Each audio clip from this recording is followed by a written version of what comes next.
മുംബൈ പോലൊരു പട്ടണത്തിൻ്റെ ഏറ്റവും തിരക്കുള്ള സ്ഥലത്തിൻ്റെ അടുത്ത് ഇതുപോലൊരു ദ്വീപും പച്ചപ്പും കാലാവസ്ഥ അനുസരിച്ച് മാറ്റം ഉണ്ടാകാറുണ്ട്. എന്നാലും പച്ചപ്പിൻ്റെ അനുഭവം നിങ്ങൾക്ക് കിട്ടും. മുംബൈ അപ്പോളോ തുറമുഖത്തു നിന്നും ഏകദേശം 11 കിലോമീറ്റർ മാറി കിഴക്ക് ഭാഗത്തായിട്ടാണ് ഈ ദ്വീപ് സ്ഥിതി ചെയ്യുന്നത്.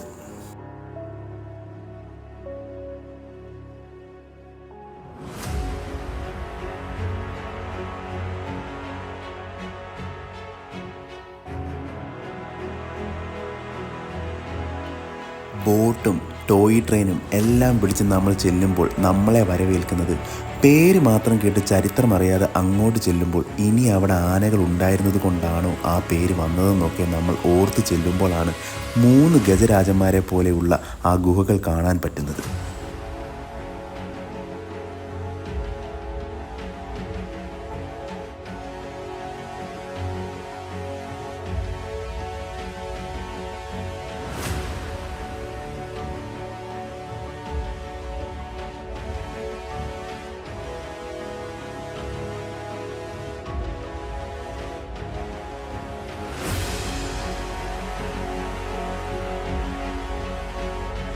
ആനക്കുട്ടന്മാർ നിൽക്കുന്നത് പോലെ കാഴ്ചയിൽ തോന്നുന്നതുകൊണ്ടായിരിക്കും എലിഫൻ്റ കേവ്സ് എന്ന് പോർച്ചുഗീസുകാർ വിളിച്ചു തുടങ്ങിയത്.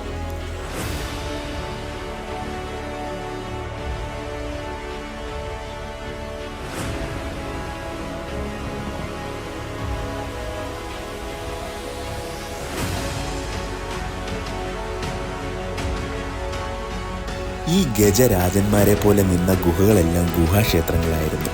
ഈ സ്ഥലത്തിൻ്റെ പേര് പണ്ട് അഗ്രഹാരപുരി എന്നായിരുന്നു. പോർച്ചുഗീസുകാരാണ് എലിഫൻ്റ എന്ന് പേരിട്ടത്. 1987 എലിഫൻ്റ ഗുഹകളെ യുനെസ്കോ ലോക പൈതൃകങ്ങളുടെ സ്ഥാനങ്ങളിൽ ഒന്നായി ഉൾപ്പെടുത്തി.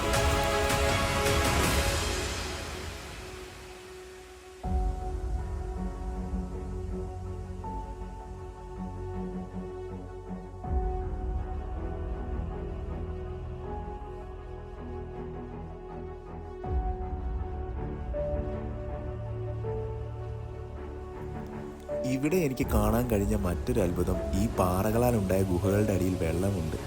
അത് പലയിടത്തുമായി നമുക്ക് കാണാൻ കഴിയും. വളരെ ആഴമേറിയത് കൊണ്ടാണെന്ന് തോന്നുന്നു അവിടെയെല്ലാം കമ്പിവേലികൾ കെട്ടി സുരക്ഷിതമാക്കിയിട്ടുണ്ട്.